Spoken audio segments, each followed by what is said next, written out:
Yes, mjambo tena kwenu nyote wandugu wapendwa watazamaji na wasikilizaji wa Kwetu TV. Nyote kwa ujumla mnaoendelea kuzifuata taarifa zetu za kila siku na kila wakati mkiwa mbali na karibu, tunawasalimia sana. Salamu zetu ziwafikie wale ambao mnatufuata mkiwa Marekani, huko Ulaya na Afrika, na tuna matumaini ya kwamba mko salama salamini nasi tuko wazima. Tunaendelea kumshukuru Mungu kwa ulinzi wake. Tunawatakia tena jioni njema ya siku ya leo vendredi le 17 juillet 2026. Nyote kwa ujumla tukiwakaribisha ndani ya taarifa zetu za jioni ya leo. Tumewaletea habari za kweli kutoka kwenye uwanja wa vita katika maeneo tofauti mkoani Kivu Kusini na Kaskazini. Hii ni Kwetu TV, kama kawaida ni kituo bora cha matangazo kutoka mashariki mwa nchi ya Kongo. Tutawaletea kila siku habari za kweli kuhusu hali ya kiusalama, hususan kuhusu mapigano na mavita vinavyoendelea kati ya jeshi la Kongo na wazalendo pamoja na AFC M23. Na tunawaomba kusubscribe kwenye media hii yetu ya Kwetu TV ili kuwa naendelea kuzipata taarifa zetu zote 5 kwa 5. Mkomante, mkitupa maoni yenu na kutuuliza maswali tofauti, tutawajibu. Muzilike taarifa hizi pia na muzisambaze kwa walio wengi ziwafikie. Muzipartage kabisa kwa media tofauti, WhatsApp na Facebook, zipate kuwafikia wengi. Na tuko na grupu yetu ya WhatsApp ambapo mnaweza kujiunga nasi ili kukuwa na zipata taarifa zetu zote 5 kwa 5. Namna ya kujiunga nasi ni kugusa hapo kwenye titre, pale chini ya titre mu description kuna linki yetu, ama hapo mu commentaire mtapata linki ya WhatsApp yetu, muguse kwenye linki hiyo.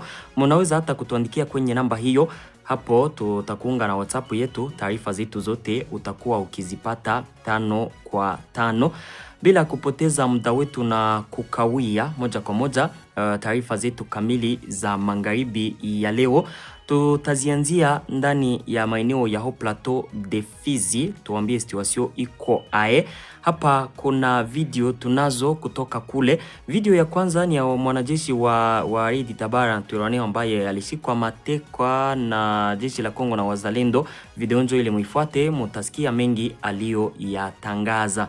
Mimi tangia tulikimbiaga tukakimbia tangia 2016 before kando refugee. Sasa pale kuyaga bakonga barokita wasoma siku zinakuya mukambi zigasema eti kuna mvuma hivi na hivi naitwa Red Tabara, lakini formation mtaipataga mkishafika Kongo kwa kusatu tuoneshe njia ya kwenda mpaka mfike kwa formation kwa wasatakisha tupike tunajia rukongo tutaki Burundi. Tulikimbiaga na tunashiri Burundi kwa ile gouvernement. Sasa lakini atukwendaga chali moya ilikuwa tukusinia fasi mafi gari mkipango kikubwa, watu wanakuwa wanawaambia mateka ya Red Tabara. Sawa, na mimi nikapenda nikakuwa mwingine nikapanda gari nikashia sehemu sasa tukatoka wanasema hivi tuko tunaenda shaelewe. Unaenda mpaka wapi? Tutakwenda kuelezea.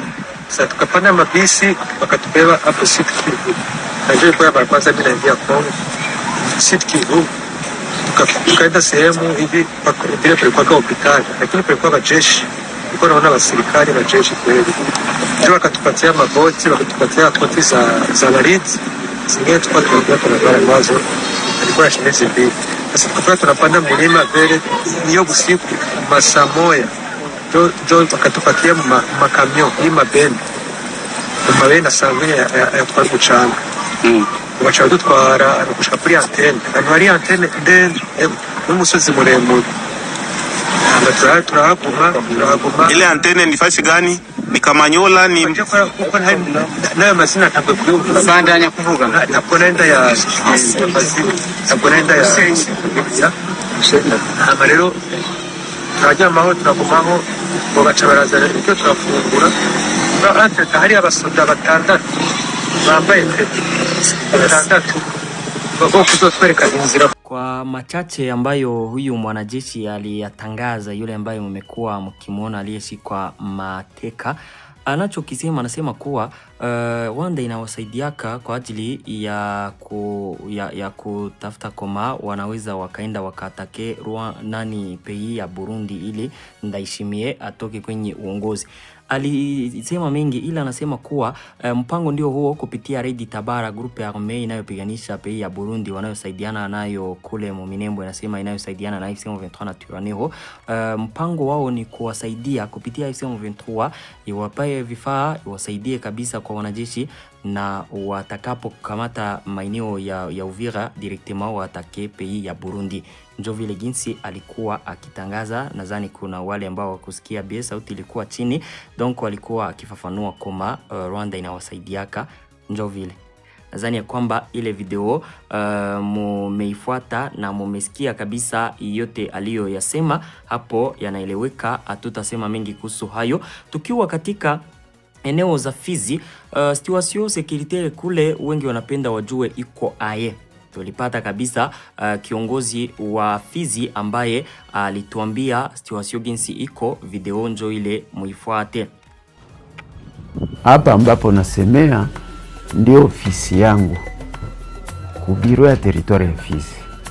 Mulima haijatombe, Abala haijatombe, Kanguli haijatombe, na Kiele haijatombe.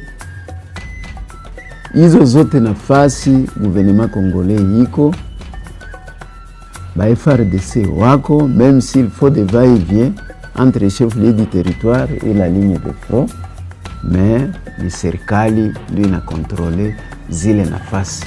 Mpaka sasa ni watu wa roho mbaya ndio wanapakanya mahabari ya kusema kwamba tayari tumeshaingiliwa, tayari maadui wako, lakini maadui wako mbali sana kule Minembwe, na serikali inajiorganize itafanya lolote lile liwezekanalo ili maeneo yote yagombolewe, kisha population itafika kila nafasi. Lakini muiversa ya axe Mwenga village zote ziko stable, même si mulima drone ilikuja ikapiga ya wale wa jamaa kaumiza watu, bablesse bako hospital general wanaendelea kupata matibabu chini ya SAICR.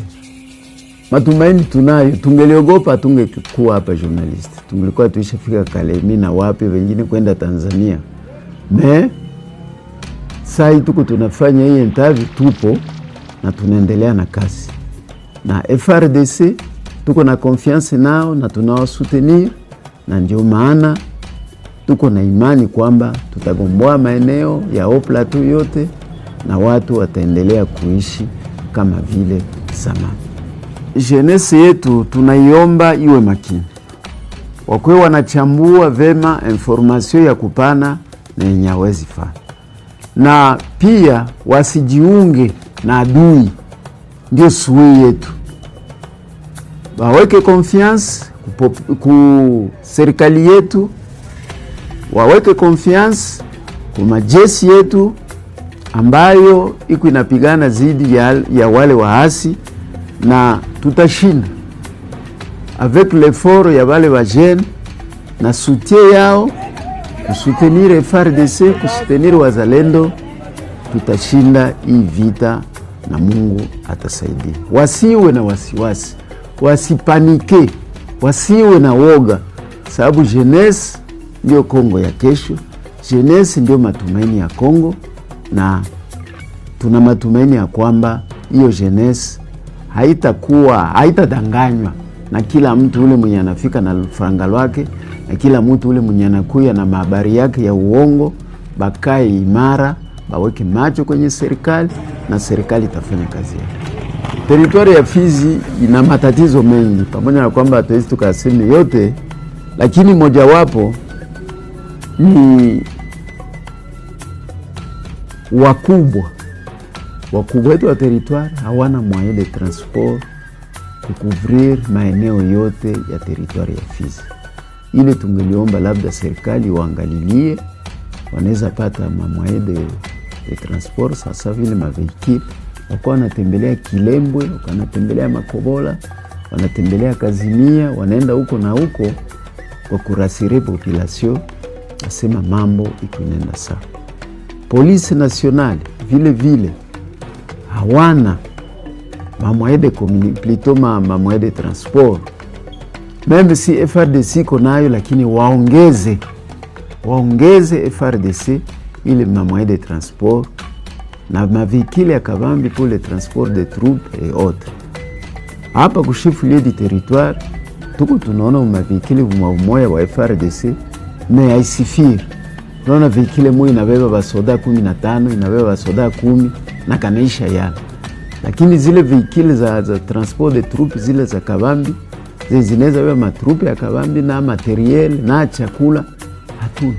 Hawana wa FARDC. Tungeliomba serikali ya Kinshasa itusaidie, iangalie namna gani inaweza saidia wale watu yote bapate nyenzo zile za kusaidia kufika huko na huko kwa kurasiri population na kuangalia control ya security kama vikwayo. Ile ndio tungeliomba. Pia tungeliomba ku niveau ya territoire ba NI bako mingi nouvelles unités mu kazi za serikali.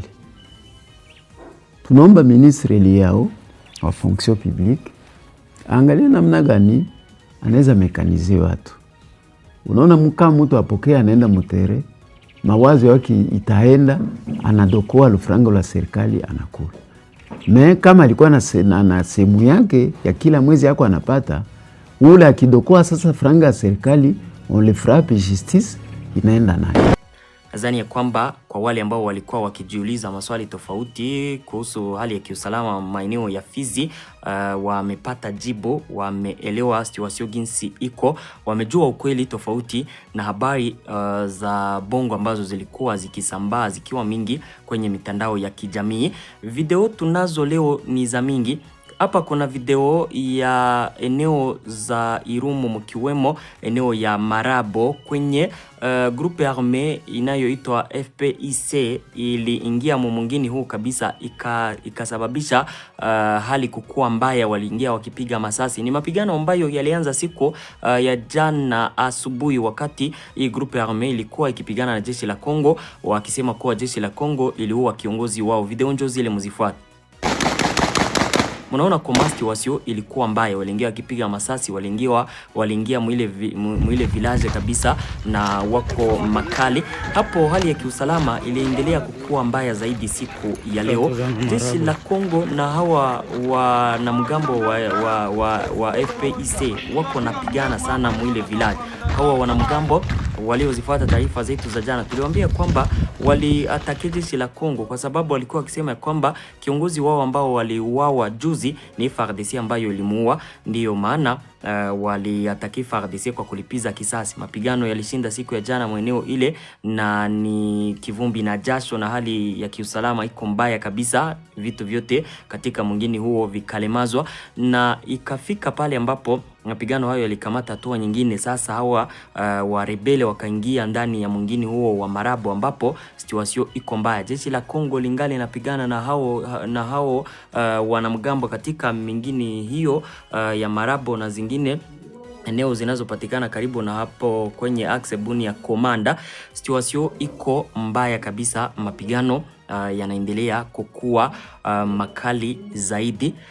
Mojawapo ya taarifa ambazo tumewaletea magharibi ya leo niwaambie kuhusu Jamhuri ya Kidemokrasia ya Kongo na Rwanda ambazo zilithibitisha tena kujitolea kwao kuimarisha ushirikiano wa usalama ndani ya mfumo wa mchakato wa amani unaoungwa mkono na Marekani na Katari na Umoja wa Afrika na nchi ya Togo. Kulingana na taarifa ya pamoja iliyotolewa na serikali ya Marekani, Kongo, Rwanda, Katari, Togo zilifanya kazi kama mpatanishi wa Umoja wa Afrika na tume ya Umoja wa Afrika. Majadiliano hayo yalilenga utekelezaji wa ahadi za usalama zilizotolewa chini ya makubaliano ya Washington.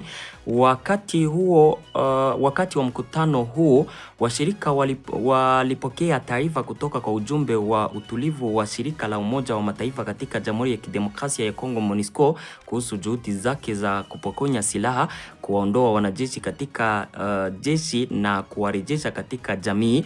Majadiliano yalilenga hasa mchango wa ujumbe wa Umoja wa Mataifa katika malengo ya makubaliano ya Washington kupitia kuwarudisha wapiganaji kutoka kikosi cha kidemokrasia cha ukombozi wa Rwanda FDLR. Wajumbe hao pia walichunguza hatua zinazofuata zinazolenga kuimarisha uratibu kati ya pande mbalimbali zinazohusika katika mchakato wa amani.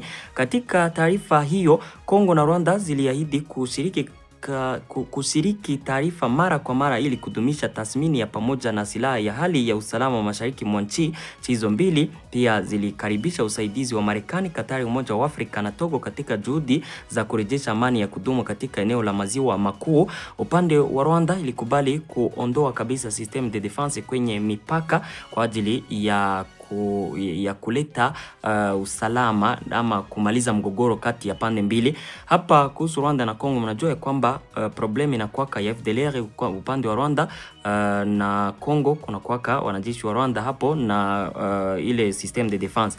Pande mbili walikubaliana kuwa zile tatizo watazitatua ili kupatikana kwa amani. Kinachoendelea kujiulizwa na kila mtu ni kuhusu maamuzi wanayoyakamata mchana na usiku bila kuyafanya, ambapo watu wanaendelea kuona kuwa ni distraction. Hivi vita kabisa watu wako na danganywa sana. Watu wanaendelea kuambiwa mambo ambayo yako tofauti na kile kinachoendelea kiukweli kwenye uwanja wa mapambano.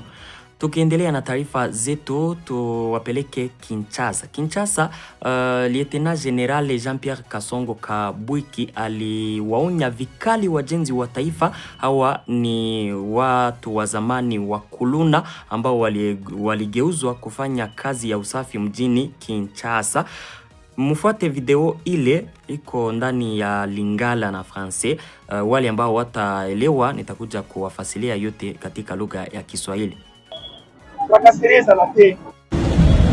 Wakase population te. Kona keo batisera katimo. Longoli nzamba. Aidi eloko amu. Abundina mu. Asali tezo.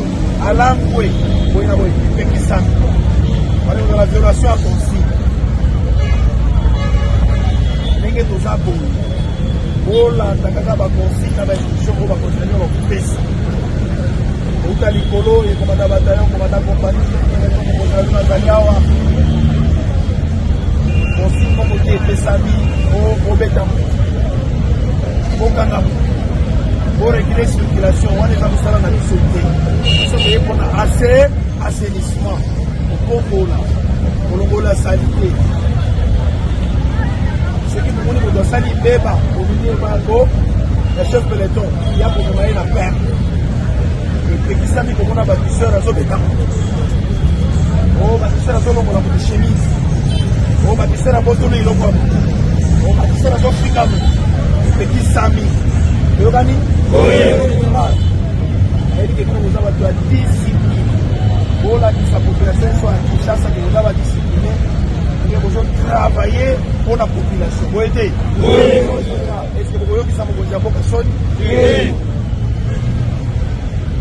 Nana kuchasa tu tangu akuya mona ye upanikete usura bo apatia bo monio kadara lusa kadara.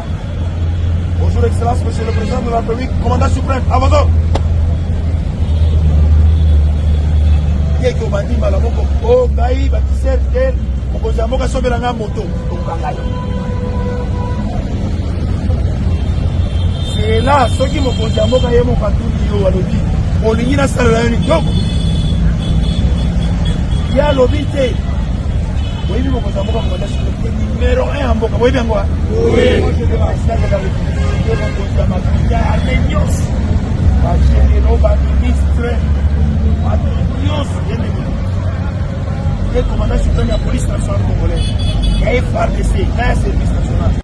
Zani kwamba video ile mumeifuata hapo. Alikuwa akitoa onyo kabisa kali zidi ya hawa wajenzi wa taifa kusafisha mji wa Kinshasa. Uwanjani kazi yao ya usafi imeanza kugeuka kuwa unyanyasaji depuis waanze. Kuna kwenye kuko nakuwa na probleme eti hao watu wenyewe wako nafanya ujenzi wa Ancien Kuluna kuko kwenye wako nafanya mambo mabaya zidi ya population. Njo akatoa onyo kali. Kuna marufuku 3 wazi ambayo alisema ya kwamba hakuna kukamata watu hiyo sio kazi yao.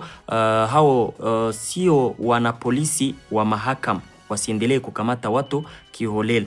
Wakawaomba kuwa hakuna vurugu, hakuna kupigwa viboko, hakuna kuvuliwa nguo kwa nguvu, yani hakuna kuvuruga watu na hakuna kupigana, wasijibadilishe kuwa vyombo vya usalama. Hapa alikuwa akiwaonya kabisa hawa wajenzi ambao wako na jenga mji wa Kinshasa na kusafisha. Ujumbe mkuu hapa ulikuwa ni zamana yao ya kusafisha mji. Yani kitu Kenya alikuwa akiwakumbusha ni kusafisha mji tu wa Kinshasa. Kwa nini sasa onyo hili? Hapa kutoka kwa mstari wa uwanja, yani pale kwenye wanafanyaka kazi muma kartie tofauti za vile, video za unyanyasaji na ukatili kutoka kwa kikundi hiki zimesambaa na zimezua hasira. Jeshi linataka sasa kuzuia hilo. Cha pili ni swali la uhalali. Kutumia zamani kuluna ni jambo la kuhangaika. Wakifanya ukatili itaharibu mradi wote. Kinshasa kabisa itakuwa tena vurugu na kavuyo. Na pia ni kukumbusha mamlaka ya jeshi, kama afisa mkubwa Kasongo anakumbusha kwamba ni jeshi na polisi tu ndio wana mamlaka ya kutumia nguvu kisheria. Hapo alikuwa akiambia hawa wa ex koluna ama wakoluna wa zamani wenye wako nafanya kazi ya kusafisha mji, akiwaonya kuhusu hayo yote, wasivuruge watu, wasifanye matatizo yote. Kazi yao tu ni kujenga Kinshasa, waendelee kufanya kazi yao kwa utaratibu tena pole pole. Taarifa zetu zinaendelea, tuwapeleke Ruchuru. Ruchuru, watu wenye silaha waliteka pikipiki kadhaa kwenye barabara ya Kibirizi Ruindi. Wizi mpya uliripotiwa Alhamisi siku ya jana katika barabara inayounganisha Kibirizi na Ruindi, hapo ni mteritwari ya Ruchuru. Kulingana na ushuhuda wa moja katika maeneo hayo, waathiriwa walikuwa wengi. Akizungumza bila kujulikana, zaidi ya pikipiki 6 zilikamatwa na watu wasiojulikana wenye silaha karibu saa 10 asubuhi kwa saa za huko, na inasemekana washambuliaji waliwaibia madereva na abiria wao simu zao, pesa taslimu na vitu vingine vya samani kabla ya kukimbia. Kitendo hiki cha ukosefu wa usalama kinafufua wasiwasi wa watumiaji wa barabara hii inayovuka hifadhi ya kitaifa ya Virunga, muhimili muhimu kwa ajili ya harakati za watu na shughuli za kijamii na kiuchumi katika sehemu hii ya eneo ya Ruchuru. Wakikabiliwa na kuibuka tena kwa mashambulizi haya, wakaaji wa eneo hilo na watumiaji wa barabara hii wanatoa wito kwa mamlaka husika kuchukua hatua za haraka kukomesha vitendo hivi, kuimarisha usalama katika njia hii na kuhakikisha usafirishaji huru wa watu na bidhaa zao. Hapo ni mweneo za Ruchuru kwenye IC23 ina kontrole, yani inamiliki. Mefrere, kwenye uwanja wa vita katika zingine eneo, situation iko calme, encore très calme. Masisi, Walikale, zingine eneo za Sud Kivu, Lubero, hakuna mapigano kabisa kwa sasa. Yani siku hizi kunaonekana utulivu kwenye uwanja wa vita, na hata maeneo ya Fizi kule situation ginsi iko, mulisikia kwenye FARDC na contrôler IC23 iko .0 eneo za Mikenge bila Lombili, hayo ndio wenyewe wanapa contrôler kurudia Minembwe centre, mais kuko utulivu, na hii ni siku ya 3 kule nako bila mapigano. Inaonekana pande mbili waishaanza kufanya cessez-le-feu, yani waisha simamisha mapigano ama vita kati ya pande mbili. Ni wakati wa kusoma maoni yenu na kujibu maswali yenu tofauti. Kwa wale wanaotuandikia wakituuliza maswali tofauti mkomentere, wakipenda pia kutusalimia, ni wakati wa kupokea salamu zenu, na pia ni wakati wa kujibu maswali tofauti mnaotuliza kupitia komentere. Anaitwa Jerije Majaliwa alisema kumbe njo vile kabisa ginsi ulisikia, njo vile ginsi mambo iko. Espoir Photographe alisema journaliste wenjo wa kwanza kusema kweli, courage grand. Ununuaji wa ile vyombo vya vita itasaidia nchi yetu. Ndio vile kabisa ule mwanajeshi alisema ukweli. Anaitwa Samuel Dunia alisema vikwazo gani? Vikwazo vilipanwa kabisa, ila ni vikwazo vinavyopanwa tu hivyo, hakuna solution inayotoka ndani. Anaitwa Noela Sungora anasema muwapatie vifaa madrone, kama hawana vifaa hawataweza. Mungu wasaidie na wapiganie watoto wetu wazalendo na walinde.